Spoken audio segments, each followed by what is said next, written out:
today we are going to discuss about next use of potentiometer, and that use is nothing but determination of internal resistance of the cell. Okay, this is one of the most important concept for board examination, because in board examination they ask us numericals based on this concept. Okay, but sometimes I think in HSC 2016 they have asked us theory question, that is nothing but drawing the diagram as well as give its a detailed explanation. But frequently it means around 80 to 85% chances are of numericals. Once you understand one type of numerical, then you can easily solve all kinds of numericals. Okay, we are going to see two numericals based on this concept in this lecture, only. Understood? Okay, so without wasting time, let us start with the topic. Okay, Okay, and one of the thing that before we have to see. Okay, before starting the discussion, we have a few announcements, and these announcements are from today onwards. I think today is 27th. Okay, from today onwards, you will get daily 2 to 3 lectures. Okay, keep in mind.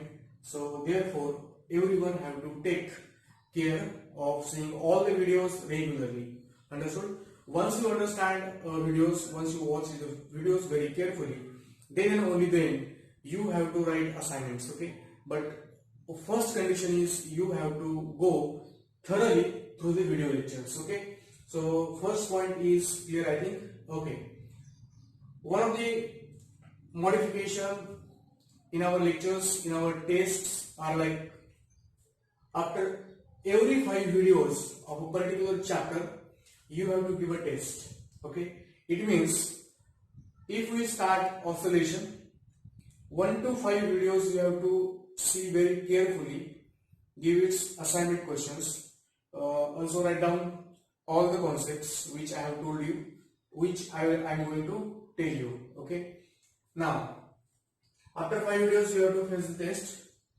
In chemistry we are going to deal with the next chapter, that is nothing but solutions. In biology we are continuing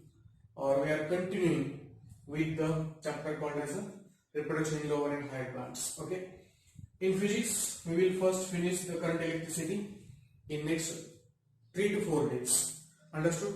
But remember that in these 3 to 4 days you have to go thoroughly through the chapter called as rotational dynamics, because if you understand rotational dynamics in detail, then and only then you can understand oscillations. जे काही instructions आहेत, या instructions तुम्हाला सर्वांना properly समजले असतील. आता यानंतर आपण आता डायरेक्ट थेरी क्वेश्चन कडे जाऊया, किंवा use of potentiometer, that is nothing but determination of internal resistance, या कन्सेप्ट कडे जाऊया. ठीक आहे ना? ओके, आता आपल्याला काय करायचंय, प्रत्येक पॉइंट म्हणजे कन्स्ट्रक्शन समजून घ्यायचंय, आणि हा पॉइंट झाल्यानंतर तुम्हाला जो काही तुम्हाला पीडीएफ शेअर केलेली आहे ती पीडीएफ तुम्हाला व्यवस्थित पाहायची आहे. ठीक आहे ना? सगळ्यात महत्त्वाचं तुम्हाला सर्वांना समजत असेल की पोटेन्शियोमीटर वायर कोणती आहे. ओके, मी तुम्हाला सांगितलं होतं की AB इज पोटेन्शियोमीटर वायर.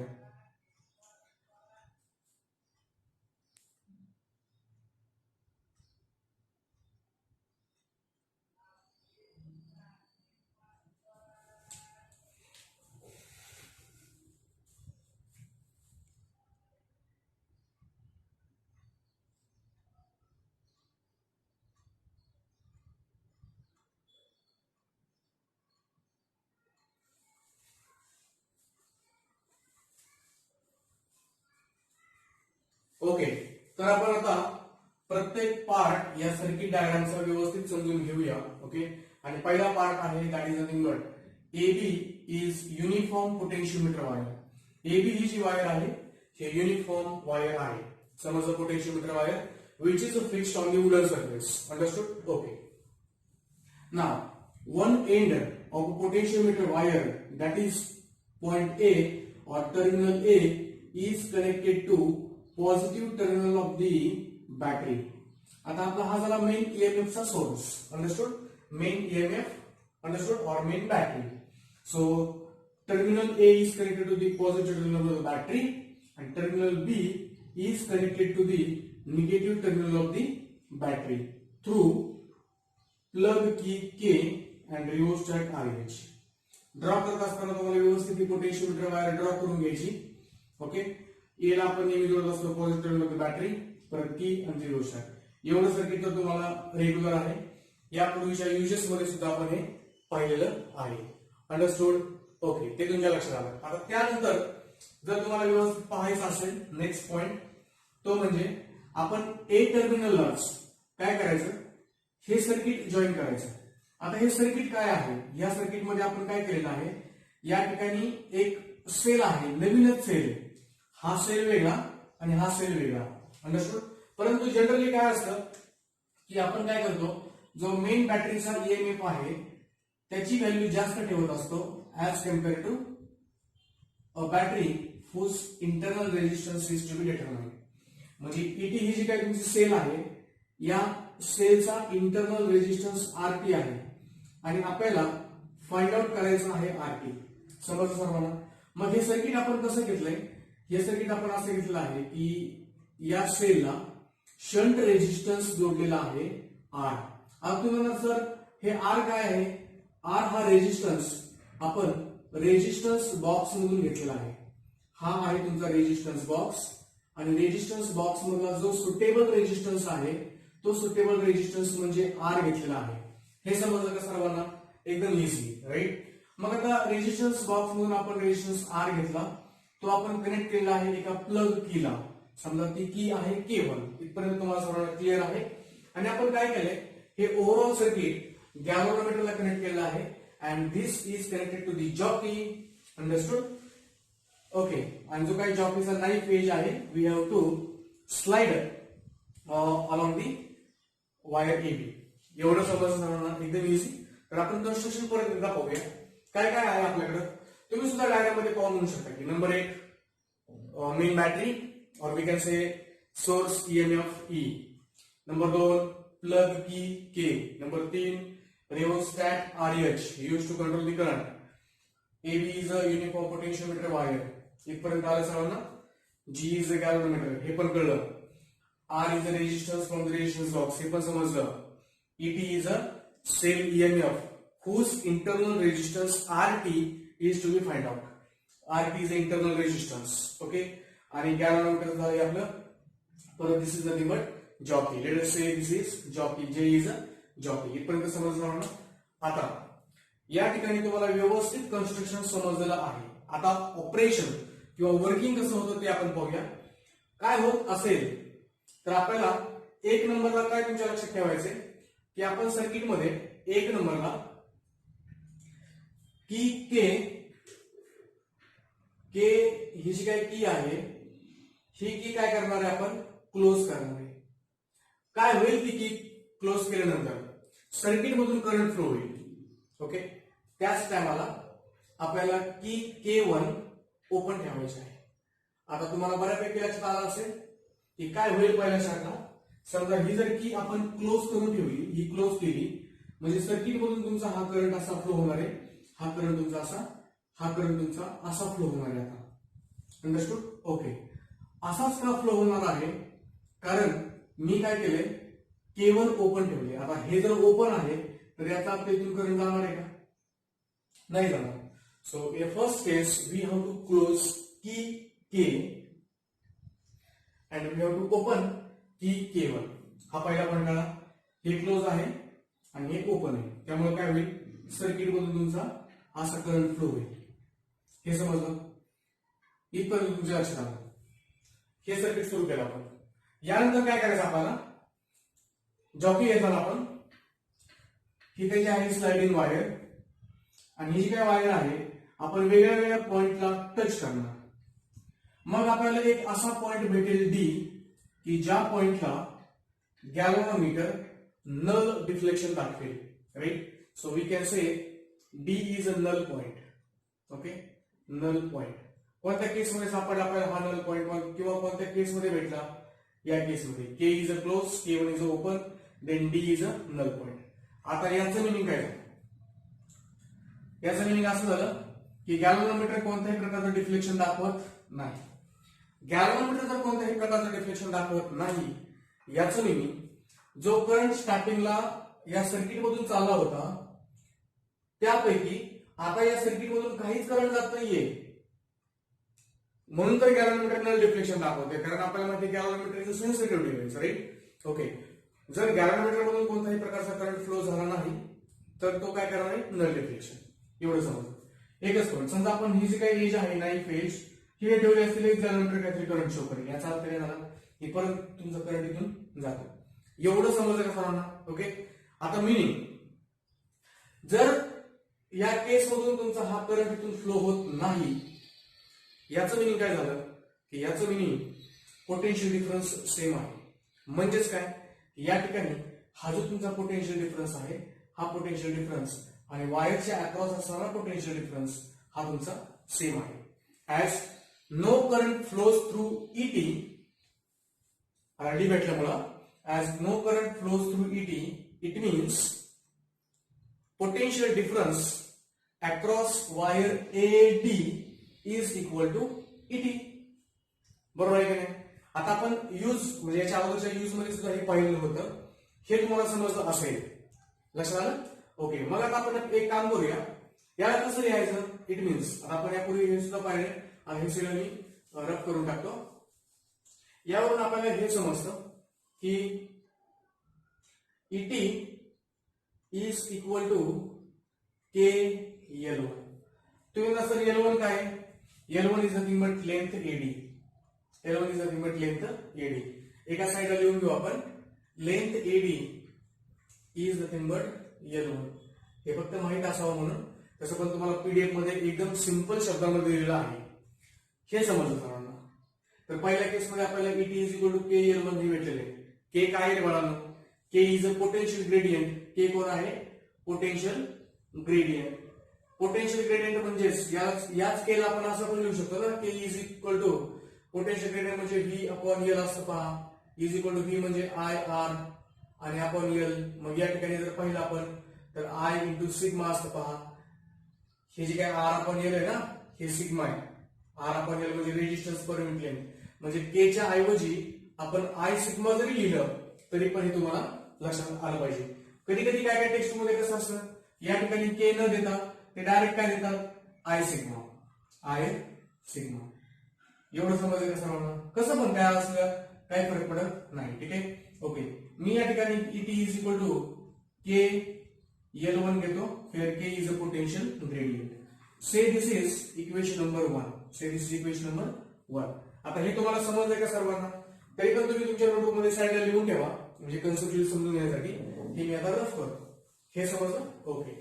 नाव पहिल्या केसमध्ये आपण काय केलं होतं? पहिल्या केसमध्ये आपण के ही जी काही की आहे ही क्लोज केली होती आणि K1 ओपन केलं होतं. आता दुसऱ्या केसमध्ये आपण काय करतोय पहा. दुसऱ्या केसमध्ये आपण काय करणार आहे? दुसऱ्या केसमध्ये आपण की के आणि K1 दोन्ही पण क्लोज करणार आहे. दोन्ही क्लोज केल्यामुळे काय होईल की करंट तुमचा या वायर मधून पण जाईल, प्लस तुमचा करंट वरच्या सर्किट मधून कसा पण फ्लो होईल. हे कळलं सर्वांना? कारण आपण काय केलंय, हे पण क्लोज केलंय, हे पण क्लोज केलंय. येणारा करंट असं जाईल, असं जाईल. तुम्ही काय म्हणणार की सर हा करंट असाच का जाईल? कारण मी काय सांगितलं, E is greater than ET. कळलं? म्हणजे ज्याचं पोटेन्शियल जास्त तिकडून तुमचा करंट फ्लो होत असतो. एवढं तुम्हाला क्लिअर झालेलं आहे. समजलं? आता आपण पाहूया व्यवस्थित. आता काय करायचं? परत एक्सपेरिमेंट तसंच रिपीट करायचं. फक्त इथं काय केलं आपण, एक सुटेबल रेजिस्टन्स R घेतला from the resistance box, plus की K1 क्लोज केलेली आहे. मग याची काय तुमची स्लाइडिंग जॉकी आहे, ही जॉकी आपण परत सेम टू सेम तसंच वेगळ्या वेगळ्या पॉइंट्स वरती आपण टच करत चालणार आहे. टच करत असताना एक तुम्हाला असा स्पेसिफिक पॉइंट भेटेल की ज्या पॉइंटला galvanometer will show no deflection. आपण D डॅश म्हणूया का? ओके. एक तुम्हाला असा पॉइंट भेटेल की ज्या पॉइंटला galvanometer will show null deflection. आणि ज्यावेळेस तुम्हाला गॅल्व्हनोमीटर नल डिफ्लेक्शन शो करेल, ज्यावेळेस तुम्हाला गॅल्व्हनोमीटर नल डिफ्लेक्शन शो करेल, याचं मिनिंग काय झालं की इथून तुमचा कोणताच करंट फ्लो होत नाही. मग जर इथून तुमचा करंट फ्लो होत नाही, ही तर की तुम्ही काय केलेलं आहे, क्लोज करून ठेवली, तिथून करंट फ्लो होत नाही, म्हणजे याचा अर्थ तुमचा करंट जरी इकडे तुमचा आर येत असेल तरी पण हा आतल्या आतच फिरतोय.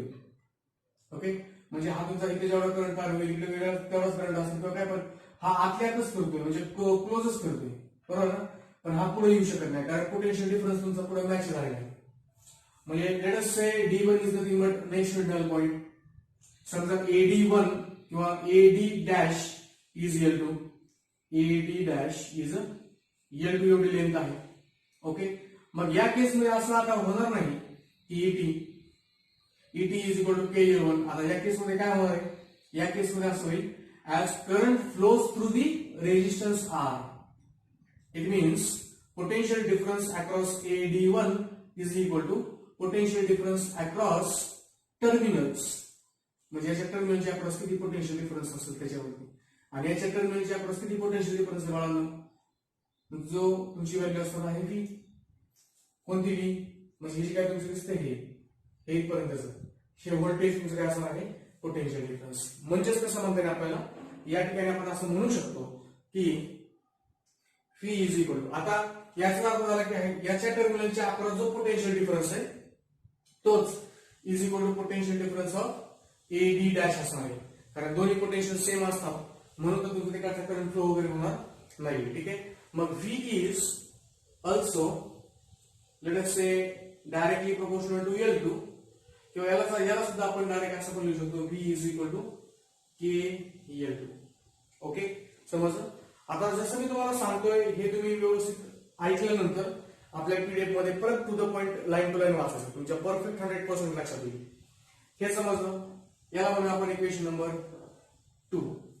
लक्षात सर्वांच्या. ओके, आता हे जर तुमच्या लक्षात आलेलं आहेच तर आपल्याला काय करायचं, आता किरचॉफ्स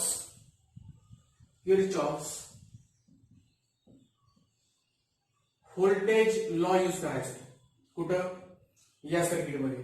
आता सपोज सर्किटमध्ये लॉ यूज करायची गरज नाहीये कारण मी तुम्हाला सांगितलंच होतं अगोदरच. ठीक आहे ना, काय की ET इज इक्वल टू काय लिहितात, ET is equal to I ब्रॅकेटमध्ये सगळे रेजिस्टन्सेस, म्हणजे R असेल प्लस तुमचा स्मॉल r असेल प्लस तुमचं काय असेल ते. फक्त आता या सर्किटमध्ये फक्त एवढंच लिहिलं नाही तर तुम्ही परत RH लिहिताल, ते चुकीचं आहे. इथं दिसतो तुम्हाला कुठं RH नाही सर. ठीक आहे, मग या ठिकाणी मी या ठिकाणी हे असं लिहिलं RT. समजलं सर्वांना. ओके, आता एक काम करूया आपण, याला म्हणून इक्वेशन नंबर 3. लक्षात आलं का सर्वांच्या, इझी आहे का. ओके, आता हे जर तुमच्या लक्षात आलं असेल तर आपण एक काम करू की डिवाइड आपल्याला काय फाइंड करायचं बाळांनो, RT ची व्हॅल्यू. Divide equation 1/2. चेक करून बघू, जर समजा पुढे आपल्याला हे रेसिप्रोकल घ्यायची वेळ आली तर रेसिप्रोकल पण घेता येईल, काय प्रॉब्लेम नाही. ओके, डिवाइड इक्वेशन 1 काय बाळांनो, या ठिकाणी ET, इक्वेशन 2 काय आहे, V is equal to what is ET, KL1 upon what is V, KL2. So K ला K कॅन्सल करून टाका कारण पोटेन्शियोमीटर वायर तीच आहे आणि पोटेन्शियल ग्रेडियंट पर्टिक्युलर पोटेन्शियोमीटर वायरचा 1 मीटर तुकडा असू द्या 10 मीटर टुकड़ा असू द्या, K ची व्हॅल्यू सेम असते. ठीक आहे, so from this we can say ET upon V is equal to L1 upon L2. So what is ET here? ET ची व्हॅल्यू ही आहे, ET is nothing but I bracket मध्ये R plus RT आणि upon V is equal to L1 upon L2. Okay, but what is V is equal to? V is equal to again IR. समजलं, V is equal to काय असतं, IR. माहिती आहे ना आपल्याला, V is equal to IR. Okay, मग या ठिकाणी एक काम करूया आपण, R ची व्हॅल्यू कॅन्सल, काय शिल्लक राहिलं, R plus RT upon R is equal to L1 upon L2. समजलं, या R प्लस RT लाच आपण असं लिहू शकतो, R upon R plus RT upon R is equal to L1 upon L2. R cancel, बरोबर. म्हणजे जर आपण असं म्हणू शकतो की 1 plus RT upon R is equal to L1 upon L2 हे समजलं का सर्वांना? इझी. ओके. आता तुम्ही हे तुम्हाला समजलं असेल, हे तुम्ही तुमच्या नोटबुक मध्ये नोट करून घ्या आणि नोट करून घेतल्यानंतर तुम्हाला आपल्या पीडीएफ मधून सुद्धा व्यवस्थित पाहायचं आहे. ठीक आहे ना? ओके. हे तुमच्या लक्षात आलं. याला आता आपण एक काम करू की RT upon R is equal to L1 upon L2 minus 1 म्हणजेच RT upon R is equal to L1 minus L2 तरी कसं गुणाकार केला आपण आणि अपॉन L2.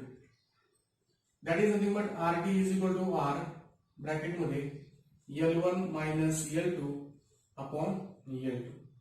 हे समजलं. So this is nothing but determination of internal resistance of the cell. Understood? एकदम सोपा कन्सेप्ट आहे, एकदम इझी कन्सेप्ट आहे. या ठिकाणी तुम्हाला हे समजून गेलं असेल. लक्षात आलं? सो आपण काय काय केलं होतं हे आपण परत एकदा व्यवस्थित रिवाइज करूया. काय काय आपण पाहिलं होतं या ठिकाणी. तर या ठिकाणी आपण नंबर 1 पहिलं तर काय केलं होतं. नंबर 1 सगळी आपण इन्फॉर्मेशन घेतलेली.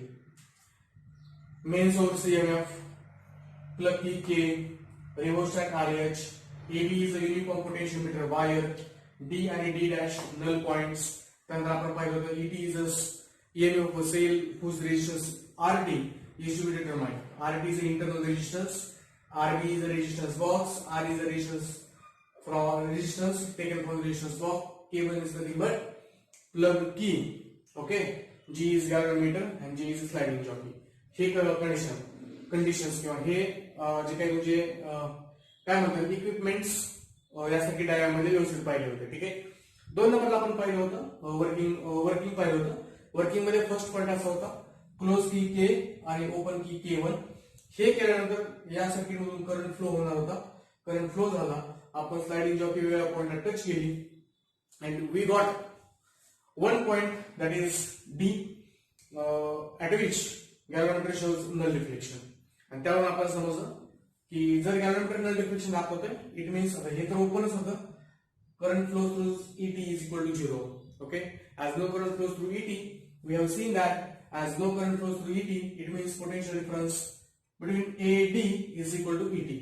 मग आपण ET is equal to पाहिलं होतं K L1. L1 काय आहे? AD एवढी length. Understood? Now in the second case we have seen की K and K1 both are closed आणि मग सर्किट मध्ये तुमचा करंट फ्लो झाला. सेम टू सेम आपण पॉइंट्स घेतले. D डॅश आपल्याला एक पॉइंट भेटला at which we got second null point where AD dash is equal to L2. Right. Okay. ते झाल्यानंतर आपण हे पाहिलं होतं की करंट तर तुमचा इथून फ्लो होत आहे आतल्या परंतु इथून पुढे जात नाहीये. ओके. आणि मग आपण हे पाहिलं होतं it means voltage across the terminals is equal to voltage between the AD dash आणि मग V इज इक्वल टू आपण KL2 घेतलं.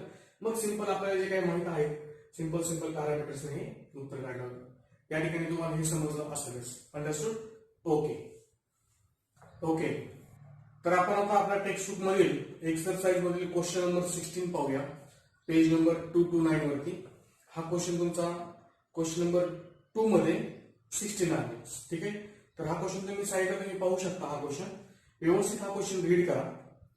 The EMF of a cell is balanced by a length 120 cm of potentiometer wire. When the cell is shunted by a resistance of 10 ohm.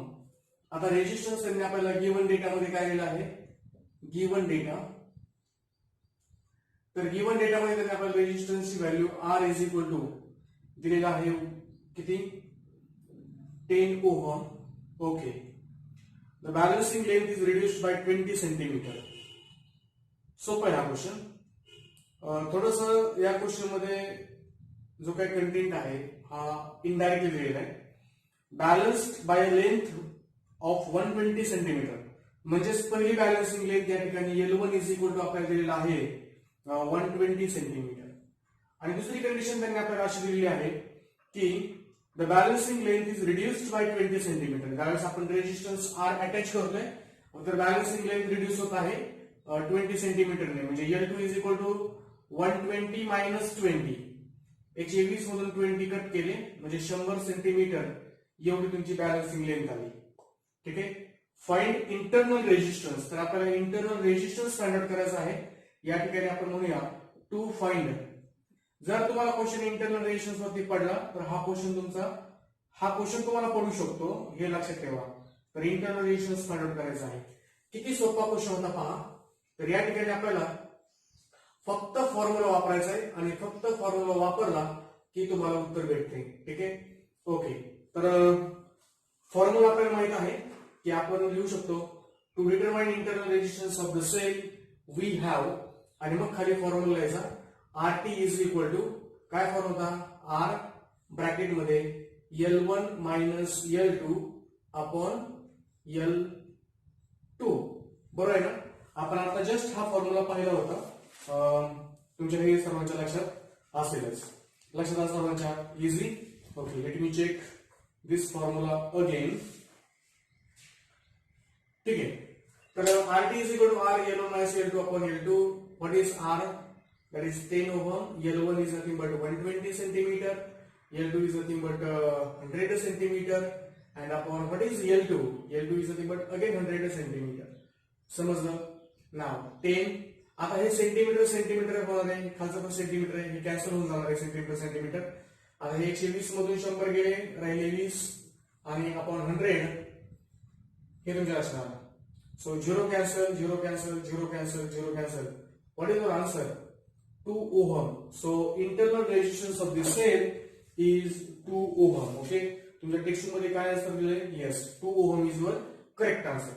तर हा question महत्त्वाचा आहे. हा question तुम्हाला board एक्झामिनेशनला 2 मार्क्सला frame होऊ शकतो. ठीक आहे. यानंतर मी तुम्हाला 2 असेच क्वेश्चन असाइनमेंट क्वेश्चन देणार आहे. परंतु तुम्हाला काय करायचं आहे हे लक्षात ठेवा की पहिल्या स्टार्टला हा व्हिडिओ व्यवस्थित पाहून घ्यायचा आहे. मी जसे रफ कॅल्क्युलेशन करते तसे रफ कॅल्क्युलेशन करायचे. ते झाल्यानंतर तुमच्या नोटबुक मध्ये व्यवस्थित मी पीडीएफ शेअर केलेली आहे. ती पीडीएफ शेअर केलेली व्यवस्थित ड्रॉ करायची. त्यामधलं जे काय पीडीएफ मध्ये डायग्राम ड्रॉ करायची आणि नंतर तुमचा जो काय कंटेंट आहे हा कंटेंट एकदम इन डिटेल मध्ये लिहून घ्यायचा. ते झाल्यावरती हा न्यूमेरिकल तुमच्या टेक्स्ट बुक मधून लिहून घ्यायचा, हे उत्तर इथून लिहून घ्यायचं. आणि प्लस मी तुम्हाला 2 असाइनमेंट क्वेश्चन देत आहे. तर प्लीज हे मला कम्प्लीट हवंय उद्याच्या लेक्चरच्या अगोदर. समजलं सर्वांना? अजून एक महत्त्वाची अनाउन्समेंट अशी आहे, ती म्हणजे मी फक्त अजून फिजिक्सचे 2 लेक्चरच विद्यार्थ्यांना अलाउड करणार आहे, ज्या विद्यार्थ्यांची फर्स्ट इन्स्टॉलमेंट फीस कंप्लीट नाही अशा विद्यार्थ्यांसाठी. ज्या विद्यार्थ्यांची फीस कंप्लीट आहे त्यांना काही प्रॉब्लेम नाही, परंतु ज्या विद्यार्थ्यांची फीस इनकम्प्लीट आहे अशा विद्यार्थ्यांना यापुढे केमिस्ट्रीचे लेक्चर्स आणि मॅथमॅटिक्सचे लेक्चर्स पाहता येणार नाहीत. त्यांचे लेक्चर्स डिॲक्टिव्हेट करून ठेवले आहेत. अशा विद्यार्थ्यांना फिजिक्सचे सुद्धा फक्त पुढचे 2-3 लेक्चर्सच अलाउड आहेत. त्यानंतर फिजिक्स तुम्ही डिॲक्टिव्हेट होऊन जाणार आहात आणि बायोलॉजी मध्ये सुद्धा तुम्ही डिॲक्टिव्हेट होऊन जाणार आहात. तर प्लीज याची सर्वांनी व्यवस्थित नोंद घ्या आणि तुमची जी काही फर्स्ट इन्स्टॉलमेंट फीज आहे ही लवकरात लवकर कंप्लीट करून टाका, जेणेकरून तुम्हाला येणाऱ्या अपकमिंग व्हिडिओचा फायदा घेता येईल आणि तुमचा वेळ वाचेल. ठीक आहे, समजणार ना? तर आपण या ठिकाणी थांबूया. धन्यवाद. Wish you all the best. Okay.